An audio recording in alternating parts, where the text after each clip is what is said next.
जय श्रीराम। शुक्लांबरधरं विष्णुं शशिवर्णं चतुर्भुजं प्रसन्नवदनं ध्यायेत् सर्वविघ्नोपशान्तये। रामाय रामभद्राय रामचंद्राय वेधसे रघुनाथाय नाथाय सीताय पतये नमः। వాల్మీకి రామాయణం శ్రీ పుల్లల శ్రీరామచంద్రుడి గారు తెలుగు చేసింది ఉత్తరకాండం 27వ సర్గలో ఉన్నాం. రావణాసురుడు తన సైన్యంతో సహా దేవలోకం మీదికి యుద్ధానికి బయలుదేరాడు. 26వ సర్గలో కైలాసం దగ్గర సైన్యాన్ని విడిది చేయించాడు. తయారై నలకూబరుడి దగ్గరికి వెళ్తున్న రంభతో దుర్మార్గంగా ప్రవర్తించాడు. నలకూబరుడు రావణాసురుణ్ణి ఇష్టం లేని స్త్రీని కనుక ముట్టుకుంటే నీ తల 1000 వక్కలవుతుంది అని శపించేశాడు. దాంతో రావణాసురుడు ఆ శాపం గురించి తెలిసింది. రావణుడు సైన్యంతో ఇంద్రలోకం మీదకి యుద్ధానికి వెళ్ళాడు. గొప్ప తేజస్సు గల రావణుడు సైన్య వాహనాదులతో కూడిన వాడే కైలాసం దాటి ఇంద్రలోకాన్ని చేరాడు. ఆ రాక్షస సైన్యం నలువైపుల నుండి దేవలోకంలో ప్రవేశిస్తోంది. సముద్రం బద్దలు కొట్టినప్పుడు కలిగినట్లు శబ్దం వచ్చింది.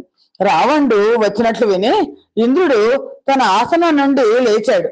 అక్కడికి వచ్చి ఉన్న దేవతలందరినీ, ఆదిత్యులను, వసువులను, రుద్రులను, సాధ్యులను, మరుత్తులను వీళ్ళందరితో కూడా ఇంద్రుడు ఏం చెప్పాడంటే, దురాత్ముడైన రావణంతో యుద్ధానికి సిద్ధం అవ్వండి అని ఆజ్ఞాపించాడు. యుద్ధంలో ఇంద్రునితో సమానుడు బలవంతులు అయిన దేవతలు ఇంద్రుని మాటలు విని యుద్ధమునందు శ్రద్ధ గలవారే సిద్ధమయ్యారు. రావణునికి భయపడిన మహేంద్రుడు దీనుడే విష్ణువు వద్దకు వెళ్ళి, మహావిష్ణు, రాక్షసుడైన రావణుని విషయంలో ఏం చెయ్యాలి? బలవంతుడైన ఆ రాక్షసుడు ఇప్పుడు వరగర్వం ఉంది వాడికి. వాడు యుద్ధం నిమిత్తం వస్తున్నాడు. ఇతడు వరాలు పొంది ఉండడం చేత మాత్రమే కాకుండా బలవంతుడు కానీ మరొక కారణం కాదు. బ్రహ్మదేవుడు చెప్పిన వచనం సత్యం అయ్యేట్లు చేయాలి కదా. బ్రహ్మదేవుడు దేవతల చేత వీడికి మరణం లేదని చెప్పాడు కదా. అందువలన నీ బలాన్ని ఊతగా కొని నేను ఏ విధంగా నముతి, వృత్ర, బలి, నరక, శంబర్లను నశింపచేసినో ఇతని విషయంలో కూడా అలా చేస్తాను. ఓ దేవ, ఓ దేవేశ, ఓ మధుసూదన, జంగమ స్థావరాత్మకమైన ఈ 3 లోకాల్లో ఓ మహావిష్ణువు నీవు తప్ప మరొక గతి, మరొక ఉత్తమ స్థానం లేదు కదా. నీవు నారాయణుడవు, లక్ష్మీపతివి, పద్మనాభుడవు, సనాతనుడువు. నీవు ఈ లోకాలను నిలబెడుతున్నావు. నన్ను దేవేంద్రుని చేశావు. స్థావర జంగమాత్మకమైన ఈ ప్రపంచాన్ని నువ్వే సృష్టించావు. ప్రళయకాలంలో అందరూ నీలో ప్రవేశిస్తున్నారు. దేవాధిదేవ, చక్రం ధరించి నువ్వు రావణుడితో యుద్ధం చేస్తావా లేదా? నిజంగా చెప్పు, నాకు యథార్థంగా చెప్పు అని వేడుకున్నాడు ఇంద్రుడు. అప్పుడు ప్రభు అయిన నారాయణుడు ఇంద్రుడి మాటలు విని, ఓ ఇంద్ర, భయపడాల్సిన పని లేదు, నేను చెప్పేది విను. వరదానం చేత జయింపశక్యము కాని దుష్టుడైన ఇతన్ని సురులు అసురులు కూడా ఎదిరించి ఓడించలేరు, చంపగలరు. బలం చేత దృప్తుడైన పుత్ర సహితుడైన ఈ రాక్షసుడు అన్ని విధాల చాలా దుర్మార్గాలు చేస్తున్నాడు. ప్రస్తుత స్థితిని బట్టి అలా కనబడుతోంది. దేవేంద్ర, యుద్ధం చేయము అని నువ్వు నన్ను కోరావు, కానీ నేను యుద్ధ రంగంలో ఈ రావణుని ఎదిరించి యుద్ధం చెయ్యను. యుద్ధంలో శత్రువును చంపకుండా మహావిష్ణువునైన నేను వెనక్కి మరలను. రావణుణ్ణి వరం రక్షిస్తోంది. అందువల్ల ఇప్పుడు ఈ కోరిక సిద్ధించదు. దేవేంద్ర, నేను భవిష్యత్తులో ఈ రాక్షసుణ్ణి చంపుతాను అని ప్రతిజ్ఞ చేస్తున్నాను. తగిన సమయం చూసి నేను పరివార సహితుడైన ఈ రావణుణ్ణి చంపి దేవతలకు ఆనందాన్ని కలిగిస్తాను. నీకు ఈ యథార్థ విషయం చెప్తున్నాను. మహాబలశాలి, భయపడకు. దేవతలతో కలిసి రావణాసురుడితో యుద్ధం చెయ్యి అని మహావిష్ణువు పలికాడు. పిమ్మట రుద్రులు, ఆదిత్యులు, వసువులు, మరుత్తులు, అశ్వని దేవతలు యుద్ధ సన్నద్ధులై వెంటనే నగరం నుండి రాక్షసుల్ని చుట్టి వేయడానికి, వాళ్ళని బయటికి తోలేయడానికి బయలుదేరారు. ఇంతలో రాత్రి గడిచిన తర్వాత యుద్ధం చేస్తున్న రావణ సైన్యం ధ్వని 4 మూలల నుండి వినపడుతోంది. మహాపరాక్రమవంతులైన వాళ్ళు ఒకళ్ళనొకళ్ళు చూసి యుద్ధ సన్నద్ధులై సంతోషిస్తూ ఎదురెదురుగా యుద్ధ రంగానికి వెళ్ళారు. అప్పుడు యుద్ధ రంగంలో అనంతమైన ఆ రాక్షస సైన్యాన్ని చూడగానే దేవతల సైన్యంలో సంక్షోభం బయలుదేరింది. ఎందుకంటే దేవతలు అంతమంది లేరు. దేవ దానవ రాక్షసుల మధ్య అనేక విధములైన ఆయుధాలను ప్రయోగించడం వల్ల వ్యాకులమైన జన్మ వచ్చింది. ఘోరమైన యుద్ధం జరిగింది.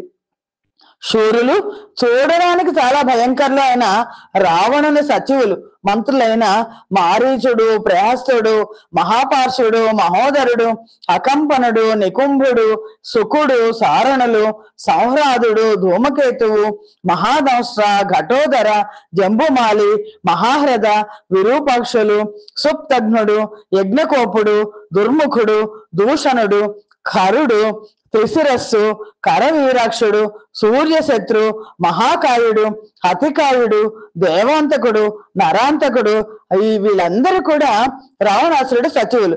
వీళ్ళందరూ సేనానాయకులై యుద్ధంలో పాల్గొన్నారు. ఈ రాక్షసులందరూ రావణుని మాతామహుని సోదరుడైన గొప్ప బలం కల సుమాలి, మహాపరాక్రమవంతులైన ఈ రాక్షసులందరితో కలిసి సైన్యంలో ప్రవేశించాడు. అంటే రాక్షస సైన్యం ప్రపంచంలో ఎక్కడున్నా అందరూ రావణుడితో కలిశారు. అతడు కోపించి దేవతా సముదాయాలన్నింటినీ వాడి అయిన అనేక విధాలైన ఆయుధాలతో వాయువు మేఘాలంలాగా ఒక్కసారిగా ఎగరగొట్టాడు. రామ అగస్త్య మహర్షి చెప్తున్నారు, రాక్షసుల చేత కొట్టబడుతున్న ఆ దేవతా సైన్యం సింహం మీద లేళ్లలాగా నలుదిక్కులకు పారదోలబడింది. ఇంతలో సావిత్రుడు అనే పేరు గల సూర్యుడైన వసువులలో 8వ వాడైన వసువు ఉత్సాహంతో అనేక విధములైన ఆయుధాలను ఎత్తిన సైన్యములతో కూడిన యుద్ధ రంగంలో ప్రవేశించాడు. గొప్ప పరాక్రమం గల త్వష్ట పూష అనే ఆదిత్యులు కూడా భయం లేకుండా సైన్యంతో ఒక్కసారి రణరంగంలో ప్రవేశించారు. అప్పుడు రాక్షసుల కన్నా కీర్తిని చూచి కోపించిన యుద్ధములందు వెనకదగ్గ తిరగని దేవతలకు రాక్షసులతో అతి ఘోరమైన యుద్ధం జరిగింది. రాక్షసులందరూ వందల కొలది, వేల కొలది భయంకరములైన ఆయుధాలను యుద్ధ రంగంలో ఉన్న దేవతలపై ప్రయోగించారు.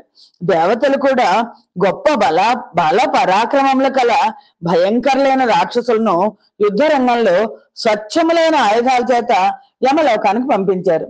రామ ఇంతలో ఈ సుమాలి, మాలి, మాల్యవంతుడు ముగ్గురు కూడా వాళ్ళు గొప్ప వరాలు పొందిన రాక్షసులు. సుమాలి అనే రాక్షసుడు కోపించి అనేక విధములైన ఆయుధాలతో ఆ దేవతా సైన్యంలో ప్రవేశించి కోపించి వాయు మేఘలాగా దేవతా సైన్యాన్ని మొత్తాన్ని వాడిగా ఉన్న అనేక విధములైన ఆయుధాలతో నశింపజేశాడు. బాణ వర్షాలతోనూ చాలా భయంకరములైన శూలాలతోనూ ప్రాసలతోనూ కొడుతుంటే దేవతలందరూ నిలబడలేకపోయారు. దేవతలు ఆ విధంగా సుమాలి చేత పారద్రోలబడుతుంటే సావిత్రుడు కోపం వచ్చింది. గొప్ప తేజస్సు గల సావిత్రుడు తన సైన్యంతో కూడిన వాడే యుద్ధంలో ఆ విధంగా కొడుతున్న సుమాలిని తన పరాక్రమం చేత అడ్డగించాడు. యుద్ధంలో వెనకకు మరలని ఆ వసువు సావిత్రుడు సుమాలి మధ్య రోమాంచజనకమైన యుద్ధం జరిగింది. అప్పుడు మహాత్ముడైన వసువు గొప్ప బాణాలు ప్రయోగించి ఆ సుమాలి వాహనమైన సర్పాన్ని క్షణకాలంలో కింద పడేశాడు. వసువు వందల కొద్దీ బాణాలను ప్రయోగించి ఆ సుమాలి రథాన్ని భగ్నం చేశాడు.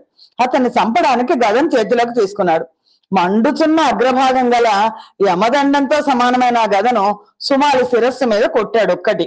ఆ సుమాలి మీద పడుతున్న కొరవి లాంటి గద ఇంద్రుడు ప్రయోగించగా గర్జించుతూ పర్వతం మీద పడుతున్న పిడుగులాగా ప్రకాశించిందిట. అప్పుడు యుద్ధ రంగంలో గదాఘాతం చేత భస్మమైపోవటచే ఆ సుమాలి అయిపోయింది. సుమాలి పని అయిపోయింది. ఎముకలు కానీ, శిరస్సు కానీ, మాంసం కానీ కనిపించలేదుట. యుద్ధంలో సుమాలి మరణించడం చూసి రాక్షసులందరూ ఒకళ్ళనొకళ్ళు పిలుచుకొంటూ కలిసి 4 వైపులకి పారిపోయారు. ఆ వసువు తరిమేస్తుంటే రాక్షసులు నిలబడజాలకపోయారు. శ్రీమద్ రామాయణ మందలి ఉత్తరకాండలోని 27వ సర్గము సమాప్తము. జయ శ్రీరామ్. 28వ సర్గ. అప్పుడు రావణుడు కుమారుడు ఎప్పుడైతే సుమాలి మరణించాడో రావణుడు కుమారుడు బలవంతుడు అయిన మేఘనాథుడు ఆ వసువు చేత సుమాలి భస్మం చేయబడినట్టు చూసి, వసువు పేరు సావిత్రుడు, ఆ సావిత్రుడు అనే వసువు చేత సుమాలి వధించబడ్డాడు. భస్మంగా చేయబడి చంపబడ్డట్టు చూసి దేవతల చేత పీడించబడిన తన సైన్యం పారిపోవచ్చున్నట్లు చూసి కోపించి ఆ రాక్షసులందరినీ మళ్ళీ వెనక్కి మరల్చి స్థిరంగా నిలబడ్డాడు. అతడు ఇంద్రజిత్తు అగ్ని వంటి వర్ణము గల తన ఇష్ట ప్రకారం నడిచే రథాన్నెక్కి మండుతున్న అగ్ని వనముల వైపు శీఘ్రంగా వెళ్ళినట్టు ఆ దేవతా సైన్యాల మీదకి వెళ్ళాడు మేఘనాథుడు. అనేక విధాలైన ఆయుధాలను ధరించి ప్రవేశిస్తున్న అతన్ని చూడగానే దేవతలందరూ పారిపోయారు. ఎందుకంటే మేఘనాథుడి శక్తి ఏంటో తెలుసు. యుద్ధం చేయడానికి వచ్చిన మేఘనాథుడి ఎదుట ఎవ్వరు కూడా నిలబడలేకపోయారు.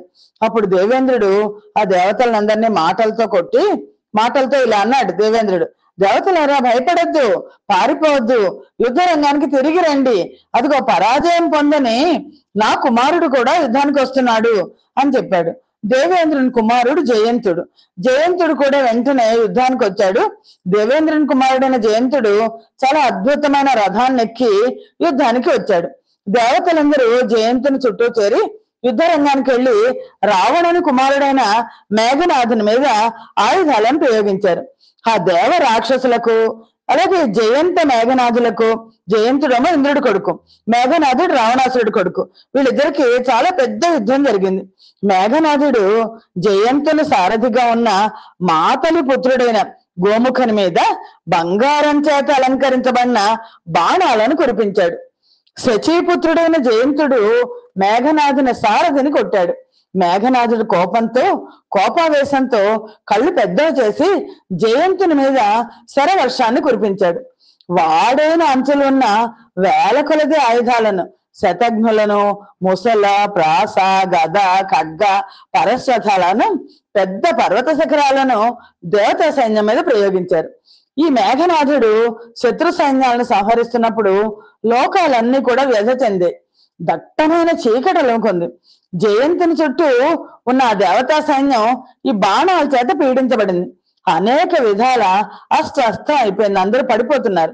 ఆ సైన్యంలోని వారు ఎవరు రాక్షసులో ఎవరు దేవతలో కూడా గుర్తింపలేకపోయారు. ఆ సైన్యం అంతా అటు ఇటు తారుమారైపోతుంది. అన్ని వైపులా పరిగెడుతోంది. చీకటి ఆవరిస్తోంది. ఎందుకంటే మేఘనాథుడు మాయలతో చేస్తాడు యుద్ధం.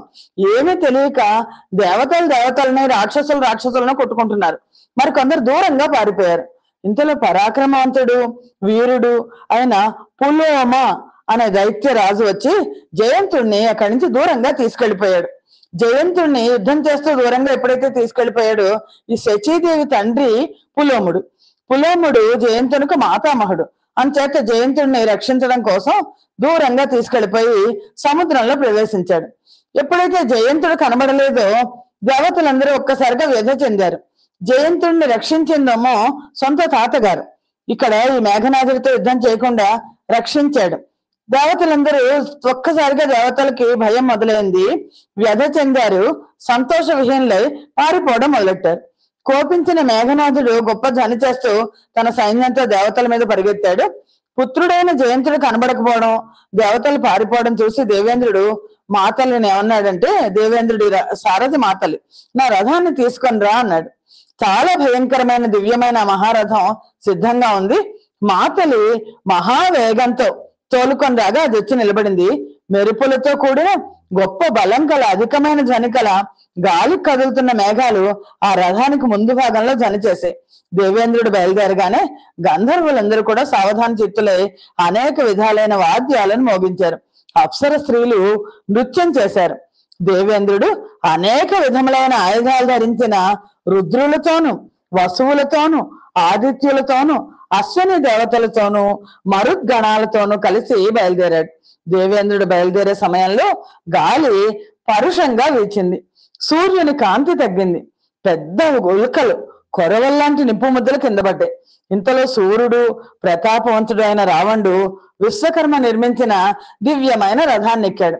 ఆ రథాన్ని పెద్ద శరీరాలు గల భయంకరమైన సర్పాలు చుట్టుకొని ఉన్నాయి. వాటి శ్వాస వాయువులచే యుద్ధంలో మంటలు చెలరేగుతున్నాయి. ఆ రథం చుట్టూ దైత్యులు, రాక్షసులు చేరి ఉన్నారు. ఈ రాక్షసుడు రావణుడు యుద్ధాభిముఖుడై దేవేంద్రునికి ఎదురుగా వెళ్ళాడు. అతడు కుమారుడైన మేఘనాథుడిని నివారించాడు. నేను చేసుకుంటాను, నీకెందుకు అని స్వయంగా యుద్ధం చేయడానికి నిలబడ్డాడు. మేఘనాథుడు యుద్ధరంగం నుంచి బయటకు వచ్చి కాసేపు కూర్చున్నాడు. తర్వాత మేఘాలలాగా యుద్ధంలో శస్త్రాలు వర్షిస్తున్న దేవతలకు రాక్షసులతో యుద్ధం మళ్ళా ప్రారంభమైంది. శ్రీరామ అగస్త్య మహర్షి చెప్తున్నారు. ఈ సమయంలో అనేక విధాలైన ఆయుధాలు ధరించిన దుష్టాత్ముడైన కుంభకర్ణుడు వచ్చాడు. ఎవరితో యుద్ధం చేశాడో తెలియలేదు. చాలా కోపంతో కూడిన కుంభకర్ణుడు తన దంతాలతోనూ, పాదాలతోనూ, భుజాలతోనూ, హస్తాలతోనూ, శక్తులతోనూ, తోమరాలతోనూ, ముద్గరాలతోనూ ఏది దొరికితే దాన్ని దేవతల మీదకి విసిరేశాడు. దేవతలందరినీ కూడా చేతులతో సరిచేసి చంపేస్తున్నాడు. చాలా భయంకరులైన రుద్రులు యుద్ధం నందు కలిసి వచ్చి యుద్ధం చేస్తున్న ఆ కుంభకర్ణుణ్ణి ఎడతెరిపి లేకుండా ఆయుధాలతో కొట్టారు. శరీరం అంతా ఆయుధాలు గుర్తుకొని రక్తం స్రవిస్తున్న ఆ కుంభకర్ణుడు మెరుపులతో పిడుగులతో కూడిన మేఘంలాగా ప్రకాశిస్తున్నాడు. అయితే యుద్ధ రంగంలో బాగా యుద్ధం చేస్తున్న ఆ రాక్షస సైన్యాన్ని అంతను కూడా మరుద్గణాలతో కూడిన రుద్రులు అనేక విధములైన ఆయుధాలు ప్రయోగించి పారిపోయేట్లు చేశారు. దెబ్బలు తిన్న కొందరు దేహాలు తెగిపోవడంతో నేల మీద పడి కాళ్ళు చేతులు కొట్టుకుంటున్నారు. మరికొందరు వాహనాలపై తగులుకొని అలాగే ఉండిపోయారు. దేహం బిగిసిపోయిన కొంతమంది రాక్షసులు బాహువులతో తమ పక్కనున్న రథాలను, ఏనుగులను, గాడిదలను, ఒంటెలను, సర్పాలను, గుర్రాలను, శింసుమారాలను, వరాహములను, పిశాచ ముఖములు కల జంతువులను పట్టుకొని లేవడానికి ప్రయత్నం చేస్తున్నారు. వాళ్ళు దేవతల ఆయుధాల చేత ఛేదించవేయబడి ఉండడం చేత మరణించారు చాలా మంది. ఆ రాక్షసులందరూ చచ్చి నేల మీద పడి ఉండడంతో యుద్ధం భూమి అంతా కూడా బురద చిత్తరువులో చిత్రించినట్లు ఉందిట. బురద అయిపోయింది రక్తంతో. ఆ రణరంగంలో రక్తమనే ఉదక ప్రవాహంతో ఆయుధాలనే మొసళ్లతో కూడి కాకులతోనూ గద్దలతోనూ నిండిన నదిలాగా ప్రవహించింది. ఇంతలో ప్రతాపవంతుడైన రావణుడు తన సైన్యాన్ని దేవతలందరూ పడగొట్టడం చూసి కోపం తెచ్చుకుని పెరిగిపోతున్న ఆ దేవతా సైన్యాన్ని సముద్రంలో, ఆ దేవతా సైన్యం అనే సముద్రంలో ప్రవేశించాడు. దేవతల్ని యుద్ధంలో కొడుతూ చంద్రుడి మీదకి వెళ్ళాడు. దేవేంద్రుడు గొప్ప ధ్వని గల పెద్ద ధనస్సు తరుస్తూ ముందుకొచ్చాడు. దాన్ని తరచడం వల్ల కలిగిన ధ్వనికి 10 దిక్కులు మారుమ్రోగుతున్నాయి. ఇంద్రుడు ఆ ధనస్సును లాగి రావణుని శిరస్సు మీద అగ్ని, సూర్యుల తేజస్సు లాంటి తేజస్సు గల బాణాలను ప్రయోగించాడు. అలాగే నిశాచరుడు మహాబాహు అయిన రావణుడు కూడా ధనస్సు లాగి ప్రయోగించిన బాణాల వర్షాలతో ఇంద్రుడిని నింపేశాడు. వాళ్ళిద్దరూ బాణవర్షాలు కురిపిస్తూ యుద్ధం చేస్తుంటే అప్పుడు అంత అంధకారం అయిపోయింది. ఎవరికి ఏది కనిపించలేదు. శ్రీమద్ రామాయణం నందలి ఉత్తరకాండలోని 28వ సర్గము సమాప్తము. జై శ్రీరామ్. 29వ సర్గ. రావణుడికి అలాగే దేవేంద్రుడికి రాక్షస దేవ సైన్యాలకు భయంకరమైన యుద్ధం అలా జరుగుతోంది. చీకటి ఆవరించేసింది మొత్తం అంతా. అలా ఆవరించిన ఆ సమయంలో దేవతలు రాక్షసులు బలం చేత ఉన్మత్తులై ఒకళ్ళనొకళ్ళు చంపుకుంటూ యుద్ధం చేశారు. దేవతా సైన్యం యుద్ధంలో పెద్దదైన రాక్షస సైన్యంలో 10వ వంతు మాత్రమే మిగిల్చింది. మిగిలిన దాన్నంతా నాశనింపజేసింది. చీకటిలో జరిగిన ఆ యుద్ధంలో ఆ దేవతలు రాక్షసులు ఒకళ్ళతో ఒకళ్ళు యుద్ధం చేస్తూ ఒకళ్ళనొకళ్ళు గుర్తించలేదు. చీకటి కప్పేసింది. ఆ యుద్ధ రంగంలో ఇంద్రుడు, రావణుడు, మహాబలవంతుడైన మేఘనాథుడు ఈ ముగ్గురు మాత్రమే మోహం చెందలేదు. మిగిలిన వాళ్ళందరికీ ఏం జరుగుతోందో కూడా తెలియలేదు. రావణుడు క్షణకాలంలో తన సైన్యం అంతా కూడా 10వ వంతు మాత్రమే మిగిలింది అని చూశాడు. చాలా కోపించి బిగ్గరగా సింహ గర్జన చేశాడు. ఎదిరింప శక్యం కాని అతను రథంలో ఉన్న సారథిని శత్రువులు పూర్తిగా నశించేదాకా నన్ను వాళ్ళ మధ్య నుండి వదకు, నన్ను వాళ్ళ మధ్య నుండి తీసుకెళ్లకు, నేను అక్కడే ఉంటాను, శత్రువుల మధ్యలోకి తీసుకెళ్ళు, నేను ఇప్పుడే స్వయంగా దేవతలందరినీ పరాక్రమం చేత అనేక విధాలైన ఆయుధాల చేత నిరంతరం వర్షించి యమలోకానికి పంపించేస్తాను. ఇంద్రుణ్ణి, కుబేరుణ్ణి, వరుణుణ్ణి, యముణ్ణి వధించి దేవతలందరినీ చంపి ఉన్నతమైన స్థానాన్ని పొందగలను. భయపడకు, నా రథాన్ని శీఘ్రంగా దేవతా సైన్యం మధ్యలోకి నడిపించే. 2 మార్లు చెప్తున్నాను, దేవతలు అంతమయ్యే వరకు నన్ను వాళ్ళ సైన్యంలోనే నడిపించు. మనం ఇప్పుడు నందనవనం ప్రాంతంలో ఉన్నాం, ఇప్పుడు నన్ను ఉదయ పర్వతం వైపు తీసుకెళ్ళు అని ఆజ్ఞాపించాడు. సారథి రావణుని మాటలు విని మనోవేగం గల గుర్రాలను శత్రువుల మధ్యలోంచి నడిపాడు. అప్పుడు యుద్ధ రంగంలో రథమునందున్న దేవేంద్రుడు ఆ రావణుడి నిశ్చయాన్ని తెలుసుకున్నాడు. దేవతలతో ఇలా అన్నాడు, దేవతలారా, నాకు అభిబంధమైన మాట చెప్తున్నాను వినండి. రావణుణ్ణి బతికొండగానే పట్టుకోండి. గొప్ప బలం గల అతను పర్వదినందు సముద్రం తరంగాలతో పెరిగి విజృంభించినట్లు విజృంభించాడు. వాయువేగం లాంటి వేగం గల రథంతో తన సైన్యం నుండి వెళ్ళిపోతున్నాడు. వరదానం వల్ల భయం లేని ఇతన్ని చంపడం శక్యం కాదు, కానీ ఇతన్ని బంధించేద్దాం, ఎందుకంటే దేవతా సైన్యం మధ్యలోకి వచ్చేస్తున్నాడు. మీరు యుద్ధంలో ప్రయత్నపూర్వకంగా సిద్ధంగా ఉండండి. బలి చక్రవర్తిని బంధించిన పిదప నేను 3 లోకాలను అనుభవించినట్లు ఈ పాపాత్ముడైన వీణ్ణి కూడా బంధించాలని కోరుకుంటున్నాను అని చెప్పాడు దేవేంద్రుడు అని అగస్త్య మహర్షి శ్రీరామచంద్రమూర్తితో చెప్తున్నారు. రామ తర్వాత దేవేంద్రుడు రావణుని వదిలిపెట్టి మరో ప్రదేశానికి వెళ్ళిపోయాడు. యుద్ధంలో రాక్షసులకు భయం కలిగిస్తూ చాలా పెద్ద యుద్ధం చేశాడు దేవేంద్రుడు. రావణుడు వెనక్కి మరలకుండా ఉత్తర పార్శ్వం నుండి సైన్యంలో ప్రవేశిస్తుంటే దేవేంద్రుడు దక్షిణ పార్శ్వం నుంచి బయటకు వచ్చేశాడు. అప్పుడు 100 యోజనాల దూరం వరకు సైన్యంలోనికి రావణుడు దూసుకొని పోయి దేవతా సైన్యం మీద బాణవర్షాన్ని కురిపించాడు. ఇంద్రుడు తన సైన్యం నశించిపోతుంటే చూసి కంగారు పడకుండా మళ్ళీ వెనక్కి తిరిగి వచ్చి రావణుణ్ణి వెనక్కి మరలేట్టు చేశాడు. ఇందులో ఇంద్రుడు రావణుణ్ణి ఆక్రమించమని చూసి దానవులు రాక్షసులు అయ్యో చచ్చినామో అని అరిచారు. కోపావేశంతో ఇంద్రుడు ఏం చేశాడంటే రావణుణ్ణి పట్టుకున్నాడు. అప్పుడు కోపావేశంతో మేఘనాథుడు రథాన్ని ఎక్కి చాలా కోపించి చాలా భయంకరమైన ఆ దేవతా సైన్యాల్లో ప్రవేశించాడు. పూర్వం శివుడి నుంచి ఒక మాయ అతనికి దొరికింది. శివుడి నుంచి లభించిన మాయను అవలంబించి దాన్ని ఉపయోగించాడు. శీఘ్రంగా సైన్యాల్లో ప్రవేశించాడు. దాంతో ఏంటంటే మేఘనాథుడు ఎక్కడున్నాడో ఎవరికి కనిపించడు. ఆ సైన్యం పారిపోయింది. దేవతలందరినీ వదిలేసి ఇంద్రుడి మీదకి పరిగెత్తాడు మేఘనాథుడు. కానీ మహా తేజస్శాలైన మేఘనాథుడికి శివుడిచ్చిన మాయ కదా, అందుకని మేఘనాథుడు కనిపించలేదు ఇంద్రుడికి. కవచం జారిపోయిన మేఘనాథుడు గొప్ప పరాక్రమం గల దేవతలు కొడుతున్నా వాళ్ళని ఏమి చేయలేదు లేదా భయపడలేదు. వస్తున్న మాతల మీద ఉత్తమమైన బాణాలు ప్రయోగించి మన దేవేంద్రుడి మీద శరవర్షం కురిపించాడు. ఇంద్రుడు రథాన్ని విడిచి సారథిని పంపేసి ఐరావతాన్ని ఎక్కాడు. మేఘనాథుని కోసం వెతికాడు. మాయాబలం గల మేఘనాథుడు కనిపించలేదు. ఆకాశం పైన ఉండి ఇంద్రుడిని మాయతో కప్పేసి బాణాలు ప్రయోగిస్తూ మేఘనాథుడు ఇంద్రుడి పైకి శీఘ్రంగా వెళ్ళాడు. ఇంద్రుడు అలసిపోయినట్లు తెలుసుకొని ఆ మేఘనాథుడు అతన్ని మాయ చేత బంధించేశాడు. తన సైన్యం దగ్గరికి తీసుకెళ్లాడు. ఆ యుద్ధ రంగం నుండి మేఘనాథుడు ఇంద్రుడు అనుకున్నాడు రావణుడిని బంధిద్దాం అనుకున్నాడు. కానీ మేఘనాథుడు దేవేంద్రుడిని బంధించాడు. బలాత్కారంగా మేఘనాథుడు మహేంద్రుడిని తీసుకెళ్ళడం చూసిన దేవతలు ఏమవుతుందో కదా అని బాధపడుతున్నారు. అసురుల మాయలను జయించి విద్యలున్న ఇంద్రుణ్ణి కూడా బలాత్కారంగా తీసుకెళ్లిపోయాడు మాయావి. యుద్ధంలో జయం పొందేవాడు అయిన ఇంద్రజిత్తు మాత్రం కనిపించడం లేదు అని అనుకున్నారు. ఇంతలో దేవతాగణాలన్నీ కోపించి రావణుణ్ణి యుద్ధం నుండి విముఖుడయ్యేట్టు చేశాయి. బాణవర్షాలు కురిపించి రావణుడిని ఇంకా అక్కడి నుంచి వదిలిపెట్టేసి ఆదిత్యులను వసువులను ఎదిరించి వాళ్ళతో పీడించబడిన వాడే యుద్ధం చేయలేకపోయాడు రావణుడు. యుద్ధంలో దెబ్బల చేత జర్జరైపోయిన వాడిపోయిన తండ్రిని చూసి ఇంద్రజిత్తు పైకి వచ్చి అందరికీ కనిపించి తండ్రి మనం వెళ్దాం రండి, మీరు యుద్ధాన్ని ఆపేయండి, మనకు విజయం లభించింది, నేను దేవేంద్రుణ్ణి బంధించేశాను, మనకు విజయం లభించింది అన్న విషయం తెలుసుకోండి, ఇంకా యుద్ధం చేయకండి అన్నాడు.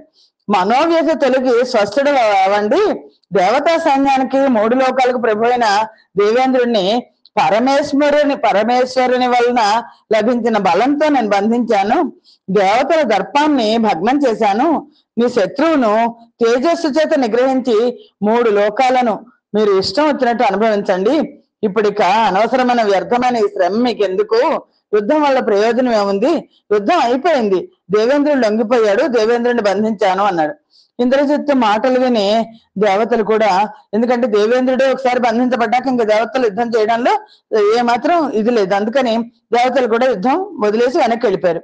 యుద్ధం పూర్తయిన తర్వాత గొప్ప తేజస్సు కలవాడు దేవతా శత్రువు ప్రసిద్ధుడైన రావణుడు తన ప్రియపుత్రుడు పలికిన ప్రియమైన మాట విని చాలా ఆధారపూర్వకంగా అన్నాడు, గొప్ప బలము సామర్థ్యము గల కుమార, మన వంశానికి తగిన వాడివి నువ్వు, పరాక్రమం చేత నా వంశాన్ని కులాన్ని కూడా వృద్ధి పొందించావు, ఎందుకంటే నువ్వు సాటి లేని బలం కల ఇంద్రుణ్ణి దేవతలను జయించావు, నువ్వు దేవేంద్రుని రథంలో ఎక్కించుకొని సేనా సమేతుడివై అక్కడి నుంచి నగరానికి వెళ్ళిపోదాం మనం, నేను కూడా సంతోషపూర్వకంగా మంత్రులతో కలిసి నీ వెంటే వస్తాను అని చెప్పాడు. ఇంద్రుణ్ణి ఎదిరించాడు కదా, అందుకని ఇంద్రజిత్ అయ్యాడు. ఇంద్రుణ్ణి తీసుకొని సైన్యంతోనూ వాహనాలతోనూ కూడిన వాడే తన గృహాన్ని చేరాడు. యుద్ధం చేసిన రాక్షసులందరినీ కూడా వాళ్ళ వాళ్ళ ఇళ్లకు పంపించేశారు. శ్రీమద్ రామాయణం నందలి ఉత్తరకాండలోని 29వ సర్గము సమాప్తము. జయ శ్రీరామ్. ఇంద్రుడు మేఘనాథుడి చేత బంధించబడితే దేవతలు ఊరుకోరు కదా. గొప్ప బలం గల దేవేంద్రుడు ఇంద్రజిత్తు చేత జయించబడిన బమ్మట దేవతలందరూ బ్రహ్మదేవుడి దగ్గరికి వెళ్ళారు. దేవతలు బ్రహ్మదేవుడు కలిసి, బ్రహ్మదేవుడు నేను ఈ సమస్యను పరిష్కరిస్తాను అన్నాడు అని బ్రహ్మదేవుడిని ముందుంచుకుని దేవతలందరూ కూడా లంకకు వెళ్ళారు. బ్రహ్మదేవుడు అక్కడ పుత్రులతోనూ సోదరులతోనూ కలిసి ఉన్న రావణుడి వద్దకు వెళ్ళాడు. వెళ్ళి ఆకాశంలో నిలిచి సామరస్య పూర్వకంగా ఇలా అన్నాడు, నాయన రావణ, ఎందుకంటే రావణాసురుడికి బ్రహ్మ అంటే చాలా భక్తి, ఎందుకంటే ఈశ్వర పరమేశ్వర మంత్రాన్ని కూడా బ్రహ్మదేవుడు ఉపదేశించాడు. అని నాయన రావణ, యుద్ధంలో నీ పుత్రుని పరాక్రమం చూసి చాలా సంతోషించాను. ఇతని పరాక్రమం ఎంతో ఆశ్చర్యకరమైంది. ఇతను ఈ మేఘనాథుడు నీతో సమానుడు, లేదా నీకంటే కూడా గొప్పవాడు. నువ్వు నీ తేజస్సు చేత 3 లోకాలను జయించావు, ప్రతిజ్ఞ పూర్తి చేసుకున్నావు. 3 లోకాలు జయించాలనేది కదా రావణుడి కోరిక, పూర్తయింది. నీ విషయంలో, నీ కుమారుడి విషయంలో నేను సంతోషిస్తున్నాను. రావణ, అతి బలవంతుడు వీర్యవంతుడు అయిన నీ కుమారుడు జగత్తులో ఇక నుంచి మేఘనాథుడు అని కాక ఇంద్రజిత్తు అని ప్రసిద్ధి పొందగలడు.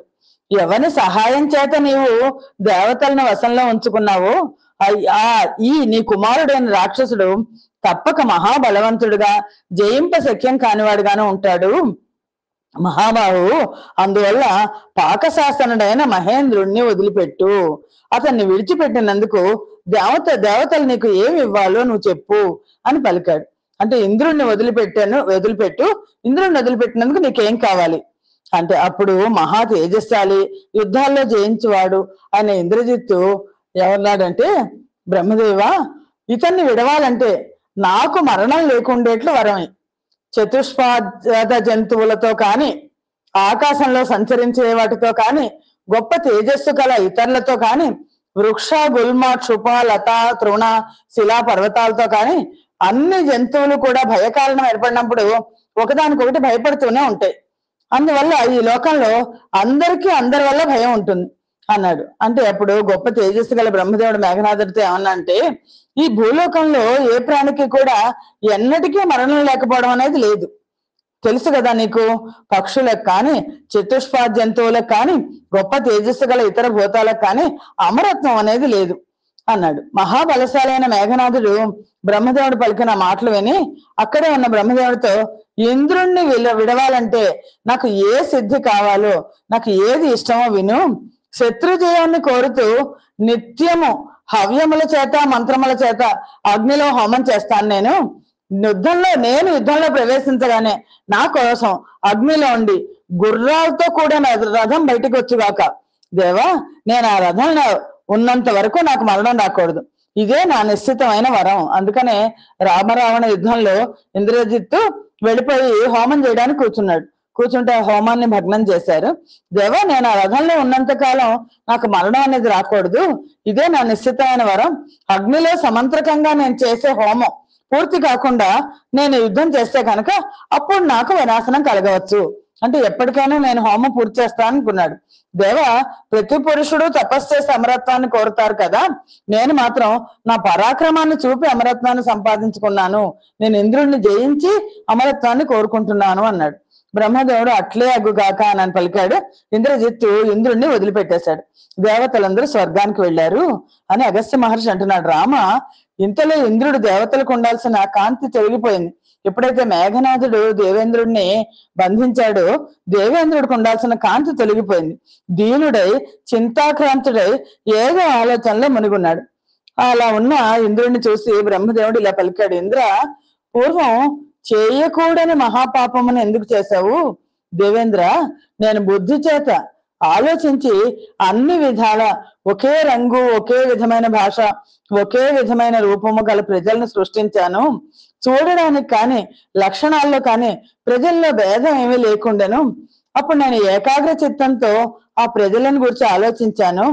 ప్రజల ప్రతి అవయవమునందు ఏది శ్రేష్టంగా ఉంటుందో దాన్ని తీసి వాటితో ప్రజలలో విశేషంగా ఉండడానికి ఒక స్త్రీని సృష్టించాను. అప్పుడు నేను రూపంతోనూ గుణాలతోనూ అహల్జ అనే స్త్రీని సృష్టించాను. హలము అనగా రూపంలో వికారము, హలము లేనిది అహల్జ. ఇలాంటి వికారము కలగనిది అహల్జ. అట్టి హల్జం లేని దానికి అహల్జ అని పేరు. నేను ఆ స్త్రీకి కూడా అహల్జ అని పేరు పెట్టాను. దేవేంద్ర, ఆ స్త్రీని సృజించిన పిమ్మట ఈమె ఎవని భార్య అయితే బాగుండు అని ఆలోచన వచ్చింది. ఇంద్ర, నువ్వప్పుడు నేను ఉన్నత స్థానంలో ఉన్నాను కాబట్టి ఈమె నా భార్య కావాలి అని నువ్వు తలచావు. నేను ఆమెను చాలా సంవత్సరాల పాటు మహాత్ముడైన గౌతముని వద్ద న్యాసంగా ఉంచాను. అతడు ఆమెను నాకు తిరిగి అప్పగించేశాడు. అప్పుడు ఆ మహామునిలో ఉన్న గొప్ప మానసిక స్థైర్యాన్ని చూసి అతని తపస్సిద్ధిని కూడా గుర్తించి ఆమెను, అహల్యను అతనికి భార్యగా ఇచ్చాను. గొప్ప బుద్ధి గల ధర్మాత్ముడైన గౌతముడు ఆమెతో ఆనందిస్తున్నాడు. ఆమెను గౌతమునికి ఇచ్చివేయట చేత దేవతలంతా నిరాశ చెందారు. కామముతో కూడిన మనసు గల నువ్వు కోపించి ఆ మునీశ్వరుని ఆశ్రమానికి వెళ్ళి మండుచున్న అగ్నిజ్వాలలాగా ఉన్న ఆ అహల్యను చూశావు.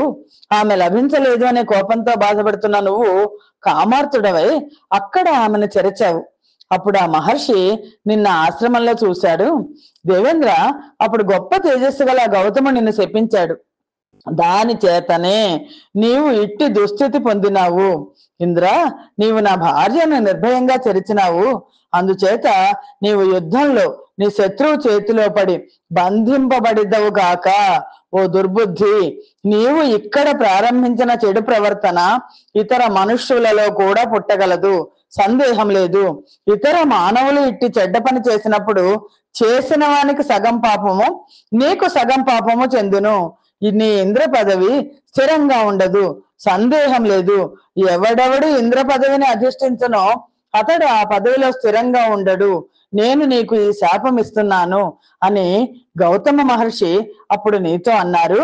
గొప్ప తపస్సు గల అతడు భార్యను కూడా బాగా జడిపించి, చెడు నడవడిక గలదానా, నా ఆశ్రమం నుండి దూరంగా వెళ్ళిపోము. రూప యవ్వన సంపన్నురాలవైన నీవు చపల బుద్ధితో ప్రవర్తించావు. అందువలన రూపవంతురాలవు నీవు ఒక్కతివే కాక ఇంకా నువ్వు చాలా మంది ఉండగలరు. నీకు ఒక్కదానికే ఉన్న ఏ రూపము మూలమున ఈ పొరపాటు జరిగిందో అట్టి రూపమును ప్రజలందరూ పొందగలరు, సంశయం లేదు అని అతడు శపించాడు. అది మొదలు ప్రజలు చాలా వరకు రూప సంపన్నులయ్యారు. అప్పుడు అహల్య ఆ గౌతమ మహాముని అనుగ్రహింపజేసుకొనుచు, ఓ బ్రహ్మర్షి, ఇంద్రుడు నీ రూపం ధరించి వచ్చి నాకు తెలియకపోవటతే నన్ను అవమానించినాడు. ఇది నాకు తెలిసి జరగలేదు, అందుచేత అనుగ్రహించుము అని కోరింది. అహల్య మాటలు విని గౌతముడు ఇలా అన్నాడు. ఇక్ష్వాకు వంశీయులలో గొప్ప తేజస్సు కల మహారథుడు పుట్టగలడు. లోకంలో శ్రీరాముడు అనే పేరుతో ప్రసిద్ధుడు కాబోతున్న ఆ మహాబాహువు మనుష్య రూపంలో ఉండు మహావిష్ణువే. అతడు ఒక బ్రాహ్మణుని పని మీద వనమునకు వెళ్ళను. మంగళప్రదురాల, ఆ శ్రీరాముని చూడగానే నీవు తిరిగి పవిత్రురాలవు కాగలవు. నీవు చేసిన పాపమును తొలగించి నిన్ను పవిత్రురాలిని చేయుటకు అతడు సమర్థుడు. శ్రేష్టమైన శరీర వర్ణము కలదానా, ఆ రామునకు ఆతిథ్యం చేసి నా దగ్గరకు రాగలవు. అప్పుడు నాతో కలిసి నివసించగలవు అని ఆ బ్రహ్మర్షి పలికెను. అలా పలికి గౌతమ మహర్షి తన ఆశ్రమానికి వెళ్ళిపోయారు. వేదవేత్త అయిన గౌతముని భార్య అయిన ఆ అహల్య చాలా గొప్ప తపస్సు చేశాను. ఆ ముని శాపం ఇచ్చుడు చేతనే నీకు ఈ ఆపద వచ్చి పడింది. ఓ మహాబాహో, నువ్వు ఇంద్రుడితో చెప్తున్నాడు బ్రహ్మదేవుడు, నీవు పూర్వం చేసిన దుష్ట కార్యాన్ని గుర్తు తెచ్చుకో. ఇంద్ర, నీవు ఆ పాపం మూలముననే శత్రువు చేత బంధించబడ్డావు. సావధాన చిత్తుడవై వెంటనే విష్ణు ప్రీతికరమైన వైష్ణవ యజ్ఞమును చేయుము. దేవేంద్ర, నీవు ఆ యజ్ఞము చేయుటచే పవిత్రుడవై పిమ్మటి స్వర్గమునకు వెళ్ళగలవు. నీ పుత్రుడు మహాయుద్ధమునందు మరణించలేదు.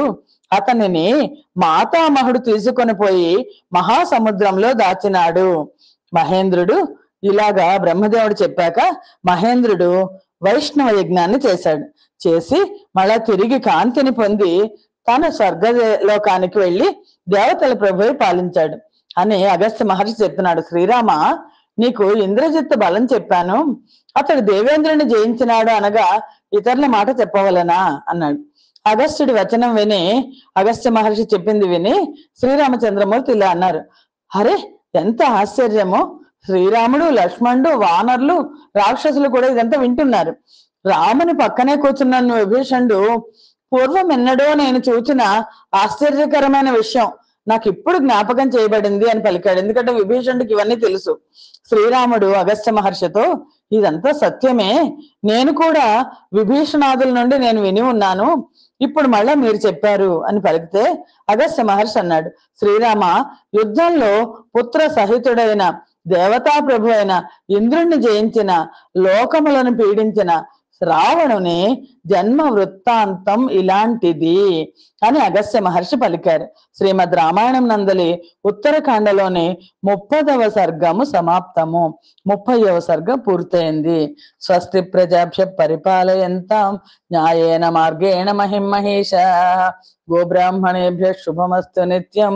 లోకా సమస్తా సుఖినో భవంతు. సర్వం శ్రీరామార్పణమస్తు. జై శ్రీరామ్.